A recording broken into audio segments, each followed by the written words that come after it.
Hey everyone, thank you for joining Truth Talks TV. In this episode, we're chatting with none other than Apostle Shalonda as it relates to dealing with and navigating through the process of grief.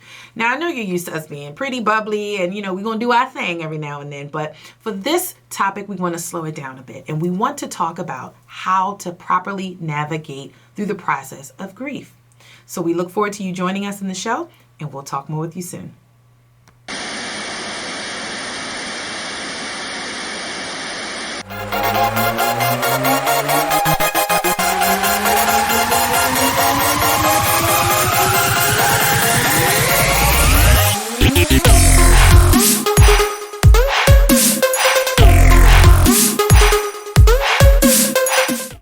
Hey everybody, we are here, Truth Talks TV. We have another awesome episode. Now you may be wondering, why would you say it's awesome? Because of the topic. But listen, we are here with Apostle Shalonda to talk about the topic of how to deal with grief. Yes, she a whole apostle. Whole apostle, y'all. So I'm telling you, you in for a treat. I truly mean it. And don't be surprised if she come down your street, because listen, when Holy Spirit get going, that's how I go. I'm just gonna be real with you. That's how it is. So Apostle Shalonda, thank you for joining us. And thank you for just taking on such a heavy topic as this. Yes.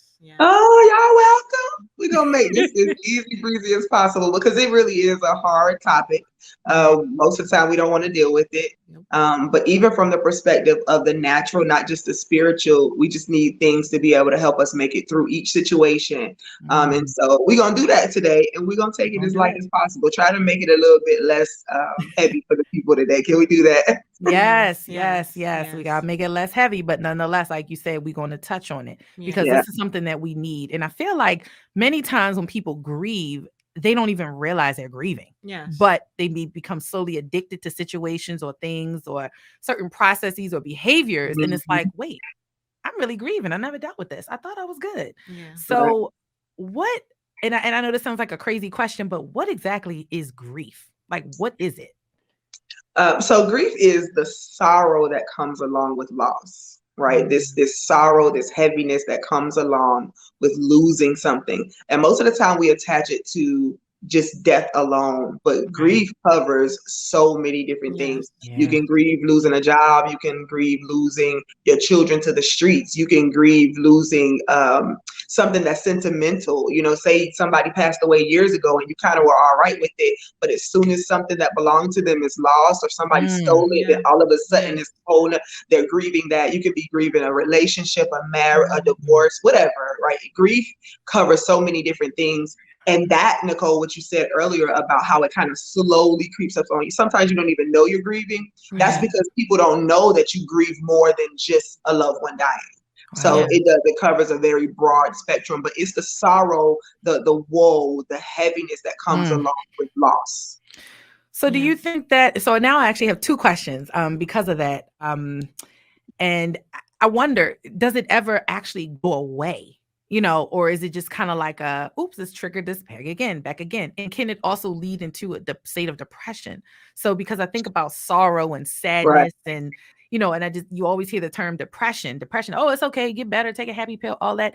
And it's like, no, I'm trying to deal with the root issue. But every time there's a flashback, is it going to just keep coming back or is? Well, no, not for everybody. I mean, and here's one thing that we have to make known. You don't have to go through the same thing as everybody else. Some people may feel a split second of sorrow. They may mourn, go through the process of mourning, being in grief, going through moments of sadness, and then they're done, right? Wow. And a lot of times that changes with culture as well. But we don't all grieve the same. We don't mourn the same. Yeah. If we literally took the Bible for what it is, then we wouldn't be grieving either. We would be, happy-go-lucky, celebrating the loss and all that. And they do that in other countries because they have a different mindset about what it means. They understand that loss is inevitable. And so they look to the loss and, okay, well, we lost that, but we're gaining more. So they have a whole different perspective. Wow. So they can dance about it, Right. whatever. Right. And Dang. we Yeah. in I this actually have a place, story about that. Wow. yeah, we in this place, we look at that as a sign of, oh, they obviously didn't really care. If a person in America, most Wow. people in America, if you see them just going on with their lives, or they, and they may have moments of sadness, but that's a difference. It's a difference between just being sad about it and grieving it, right? And so many people, if you can, they bounce back and they're like, but they're with the Lord and I'm celebrating, I'm happy and all that. We look at that like, well, did they really care? So Right. sometimes, and this is one of those things that we don't really recognize, people will welcome grief onto themselves because they want to appear as if it meant, Wow. but you can love a person perfectly fine and not go through all those motions of grief, of anger and fear and rage and nonchalance and, denial and all that. You can love a person and not even go through all that. Yeah. Yeah. I want to say I'm a part of a African ministry, and prior to that, I'm used to people being sad, crying. And so one of the members lost a loved one and they had a party. Like they don't believe in Yeah. funerals. They firmly believe that the dead bury the dead. And I experienced a party to celebrate the life of a person, like dancing. And the party literally lasted all night. Wow. Like giving people the But opportunity. literally a celebration of life. It is a They were celebration. celebrating who they were, Yes. and now we're celebrating them going over to the other side. So it really is based on culture, based on even how you are raised in your household. You know what I mean? There's certain people that I've lost in the past 6-7 years. I've had a perfect peace with some of them. And then some of them, it's like, man. So my bonus father, my father who raised me, he died first. He was one of the first people to die in 2016. My uncle passed right before him, but I wasn't as associated with him. So I felt more sorrow for my mom and my siblings, stuff like that. But when my bonus father died, he raised me. He didn't have to do it, but he did, right? And so because he loved me so hard, I didn't want to grieve him in a very hard way. I wanted to celebrate him. I was able to be there with him for the last 3 weeks of his life. I was able to care for him. I was there when he was screaming out and crying in pain. So that to me was something very sacred. But when he passed, I literally didn't have a whole lot to grieve over. I didn't, because I loved him. He loved me back. And I think the only time I had a break in me is when they picked him up, off the bed and put him on to take him away. And that was like a caving into my chest. But for the most part, I had total peace. And even when I think about him now, I have a total peace. I will feel sad at times, like I miss him. That's what you miss. You miss the presence. So I'll be sad, but I have peace. But when my sister died from breast cancer back a couple of years ago, it took everything out of me. Everything. Because to think about her being missing, to think about her not being in my life, to think about her not seeing things come to fruition, to think about not having her there to cheer me on, all that just took over me. And it took me months, literally months, to where God had to tell me it's okay for you to lay your head here and just be, right? Because I couldn't function. I could not just get up and pretend.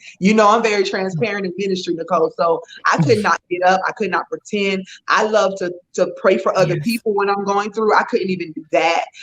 Then my fibromyalgia hit me really hard. Everything just started swarming. And I was in a dark place. And so everybody goes through different dynamics, and every individual handles every loss differently. I agree. I agree. And I can say that I had never experienced grief before until I lost my dad 3 years ago.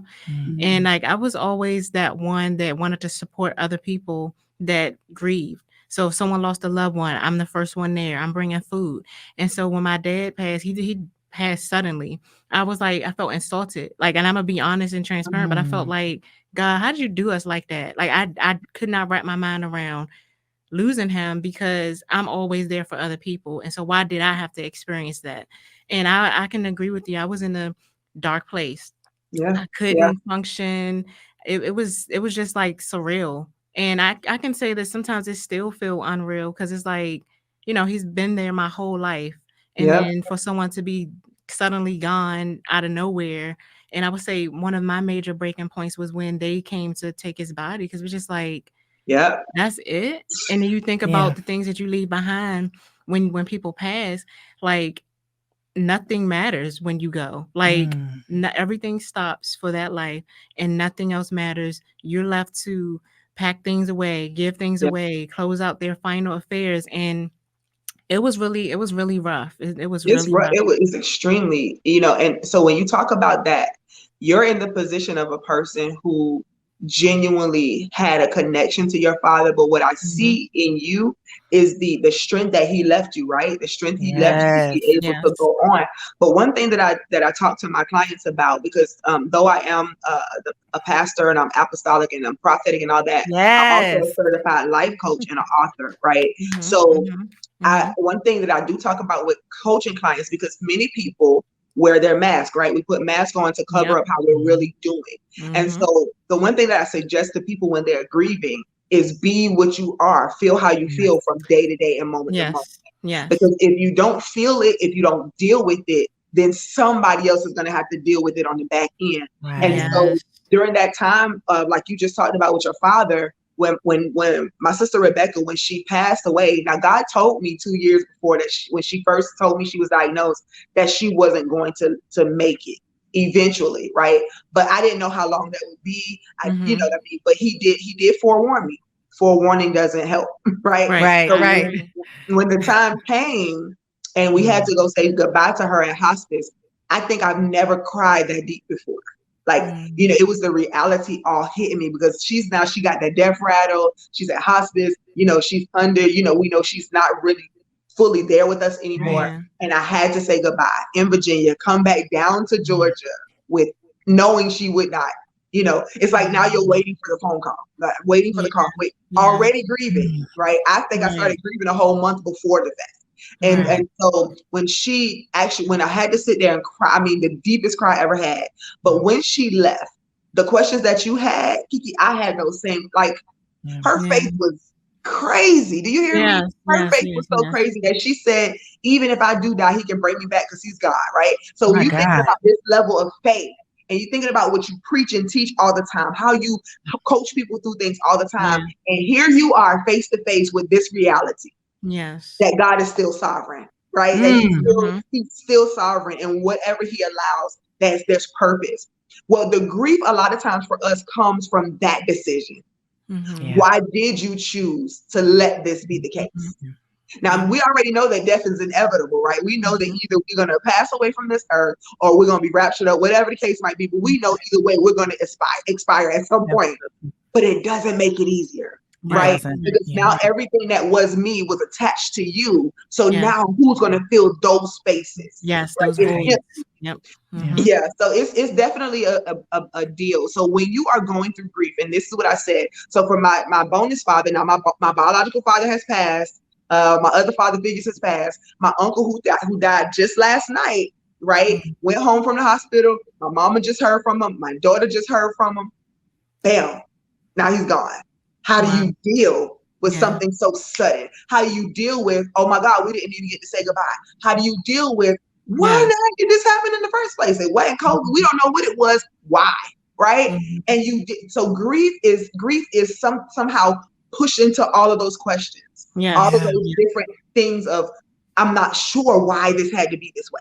Right? And so now we're more grieving the whys as opposed to reflecting on the life that they lived, what they brought to us, what we gained from them, right?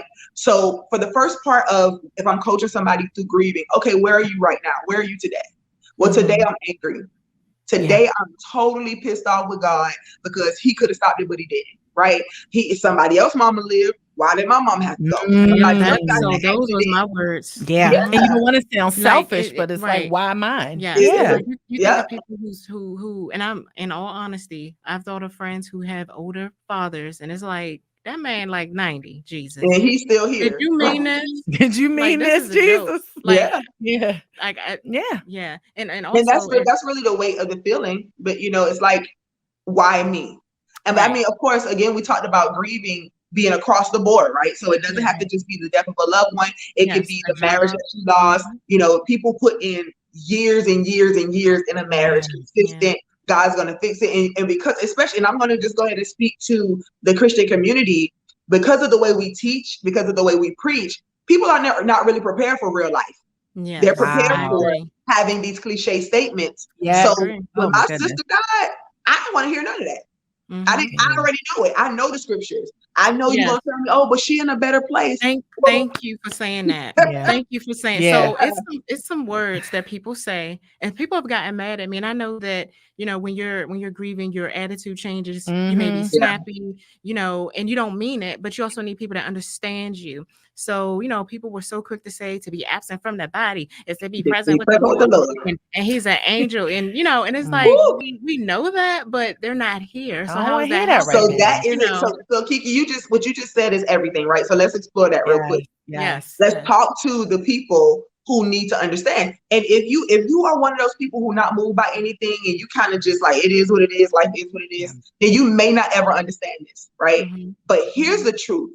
If I'm processing, right, and I need to try to get it, because it's not that I don't know she was saved. Right. It's not that I don't know that to be absent with the body is to be present with the Lord, right? Exactly. What I'm saying is, she ain't here. Exactly. What I'm saying is, I want you here. I can't call her. Yes, I can't call her. Talk to you. I can't talk to her. And so now here, you know, we have all these messages, Facebook messages, phone messages, you know, hearing her voice. We're laughing. We got recordings. We got memories. And all of those things are great when you're healed from it. You can look at it or hear it and it's like, oh my God, that's joyful.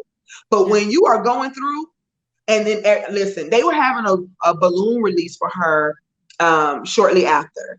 And my ex-husband, we were, you know, still friends, and he was like, hey, let's just go watch this movie. So we went to the movies. After we left out the movies and I turned on Facebook, the first thing I saw was a notification that they were doing the balloon release. I had to shut it off immediately. I couldn't deal. But so when we got in the car riding back, you know, and I broke. Can I say that in our whole marriage, I ain't never broke like that? I could never be that vulnerable, but I didn't care at the time. It was like, oh my, everything. And he, you know, he was trying to be comforting. He didn't mean any harm. But immediately when he said, well, Londa, at least you know that she's with God. All my tears stopped. My whole everything. I sucked everything back up, not because I didn't need the tears to fall, but because in all his well intentions, it wasn't the proper place for me to be vulnerable. Thank you. Yeah. So can I be honest and say to the Christian community and to counselors or whoever, to well-meaning family members, loved ones, track me and see where I am first, right? Because if I'm in a place where I'm feeling everything is dark, then you trying to reassure me with the things of scripture that I already know. Right. It's not going to erase my darkness. Right now, can you just acknowledge the fact that my heart is broken because I can't hug her anymore? Can you acknowledge the fact that I feel some type of way because my 6 nieces and nephews and everybody else that was there, it was standing room only at her funeral. We got to deal with this stuff. Like, so can you figure out where I am first? My spiritual mom said something to me at that time, and this blessed my life. She said, I love you, Shalonda. She said, and if you don't come out of this dark place, I'm still going to love you, Shalonda. She said, it's not that I want you to be in a dark place, but my love and what I say to you and how I handle you is not contingent on what I think it should be, but I'm trying to see where you are. And so in grief, we have to acknowledge where we are, right? We have to acknowledge that we're hurting. Tomorrow, if I feel like clapping and singing and dancing and flipping up the hallway, that's where I am. But if I'm not, track where I am. And so for the rest of the Christian community, listen, it's good that we are reassured about the things of God. And I'm not trying to be real funny or nothing, but back in biblical days, baby, they gave strong drink to those jokers that was grieving. Because they took them shots. Can we get right real quick? Because there's practical things that we have to do, and we have to find the balance. Because if we don't find the balance, which we have not most of the time, we're going to have a world full of people wearing masks, pretending like I'm good when I'm not. When I wrote Purple's Haze, my first inspirational fiction, right? And I'm not going to give it away because if somebody want to read it, they got to read it. Yes, right. The gist of her story was, I've been this positive person all my life. I've been this person who, you can come to for the love, for the comfort, for the everything. And then this thing happens. I don't know how to deal with this thing. Yeah. How do I deal with this thing? Because this is what's bothering me. This is what has me overwhelmed. This is what's taking away my nights of sleep. I need to be dealt with where I am, as opposed to you trying to make me who you want me to be and respond to it how you want me to respond to it. So that's deep right there, Yeah, because it helps when you have someone like you to help you through your process, because 9 times out of 10, if someone hasn't experienced it, they won't know. Or they say what they've heard other people say, or even shame you for grieving. Like that's the thing. People will be shaming you for grieving, or asking you like, oh, how long has it been, or when did they pass?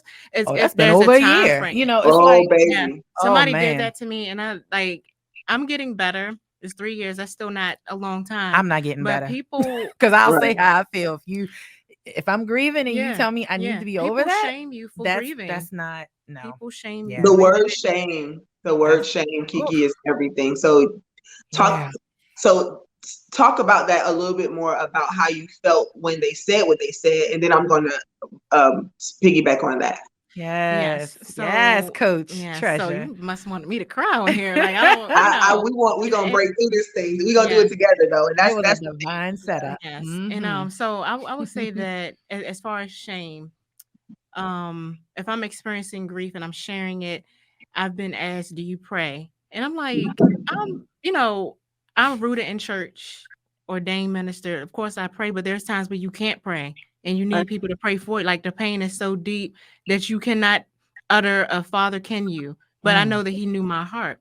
Now I remember one night I was just grieving, like just not understanding, because my dad was very present all my life. He was there for every doctor's appointment. Even I was like in my 20s, he driving me to the doctor, like, I got you, he was a very there dad, beautiful. And so for him to just be taken, it was very hard to even wrap my mind around. And so one night I was grieving horribly, and all I could do was just grab my Bible and just like hold it. And I'm like, God, I don't have the words to say. I don't know what to do. And I was hurting for my mom, because they had been together 40 some years. And I was worried that, she would be next, because, when you lose your other half, literally you start wasting away a little bit. Yeah. And so, I would talk to people about how I felt, and they put you down because you're still grieving, or how long has it been? Like, I think it's very rude to ask somebody, first off, what happened. It's also rude to ask how long has it been, because it don't matter. Like, it doesn't matter if it's been 10 years. It's still like the person that you're used to still gone. And like for me, I haven't gotten married yet, haven't had children. So those are things that my dad is going to miss. So you grieve what will be, because they're not going to be there, and you grieve what was.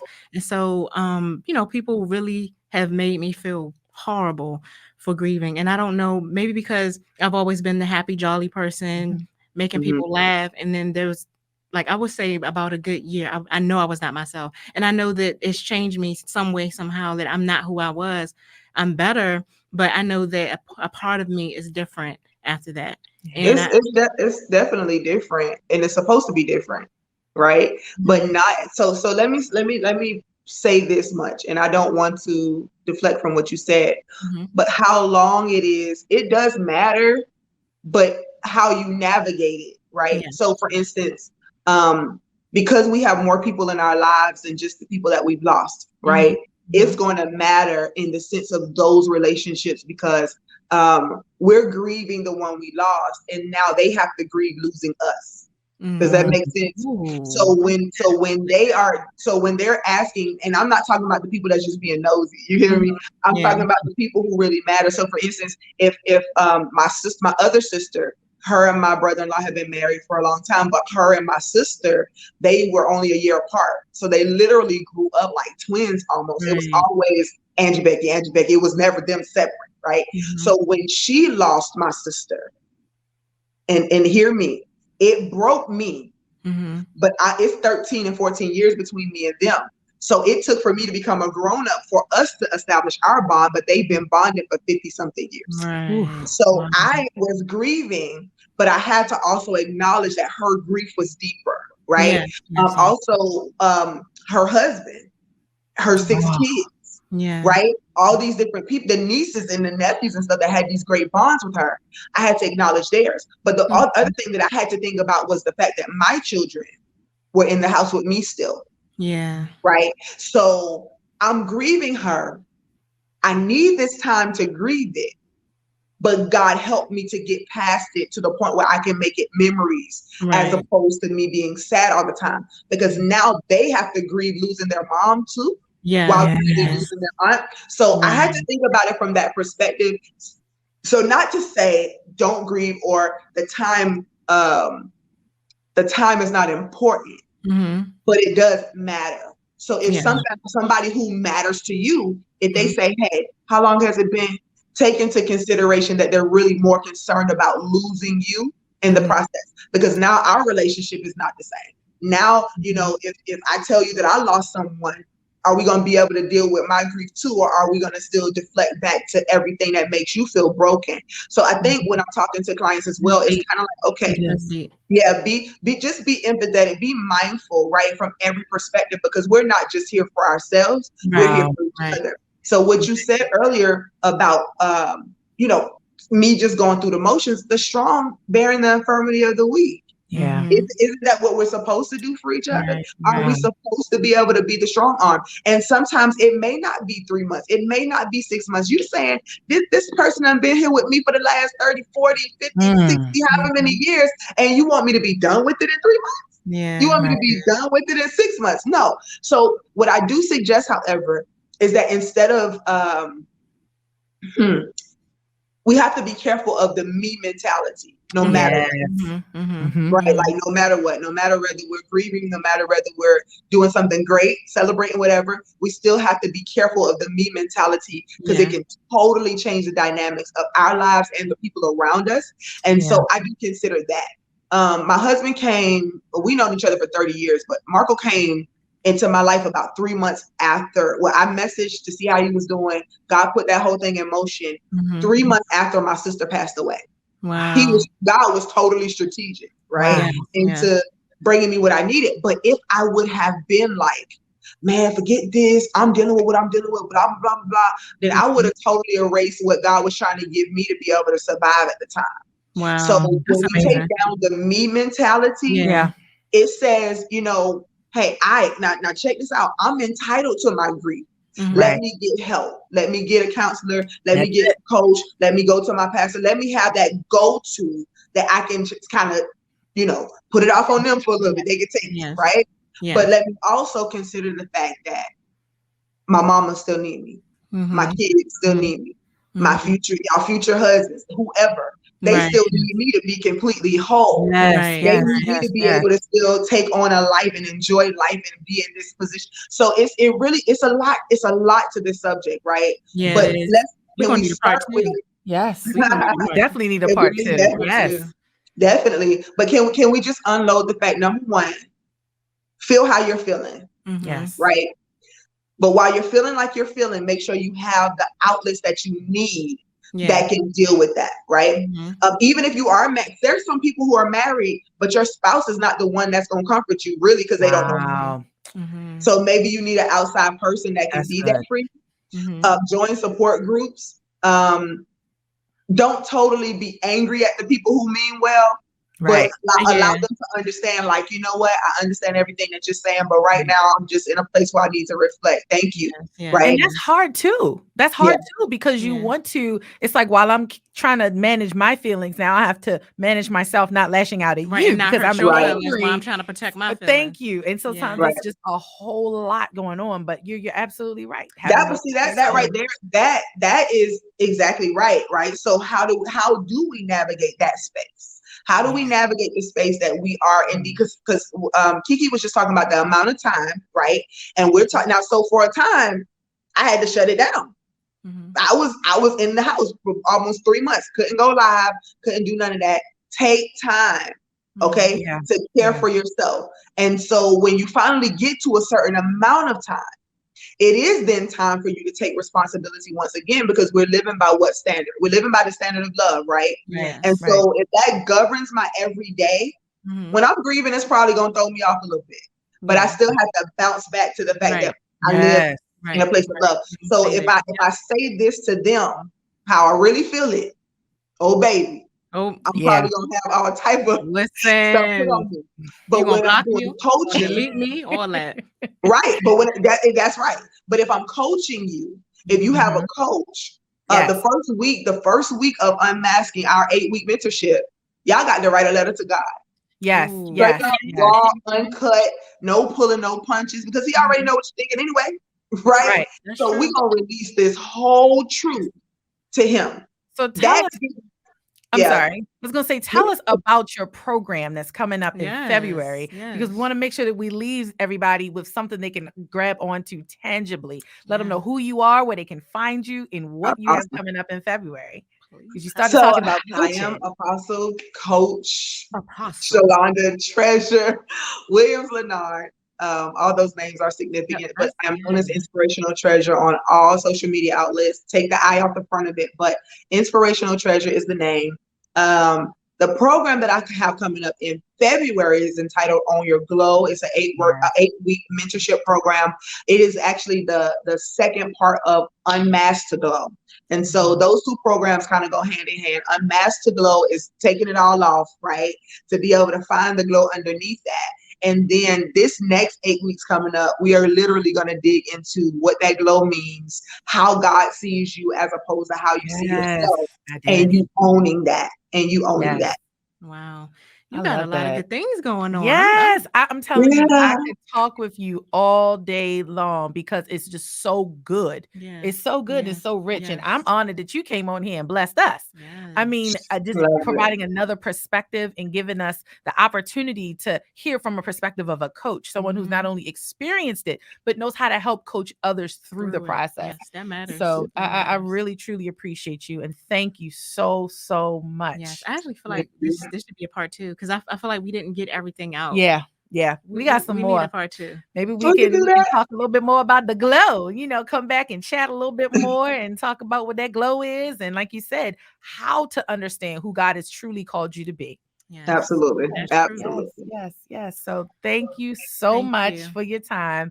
We appreciate you. We love you. We thank God for you, Apostle, Prophet, and Coach. That's so welcome. Praying for you and your family. And I just really, really appreciate and love the God that's in you and on you and the God that you share. So thank you. Thank you, ladies. Blessings, many blessings. God bless you. Take care. And that's it, everyone. We will see you guys for another episode. We thank God for you tuning in and rolling with us through these episodes and just enjoying the time with us. We look forward to seeing you guys next week.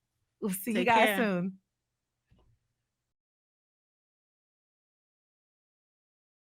So before we go, we just wanted to take a moment to reflect and acknowledge a legend. Today is Betty White's birthday. She would have been 100 years old. Unfortunately, she passed away a couple of weeks ago at 99. But I'm just very grateful to have seen her flourish. She was one of the star members, one of the last members of the Golden Girls to go.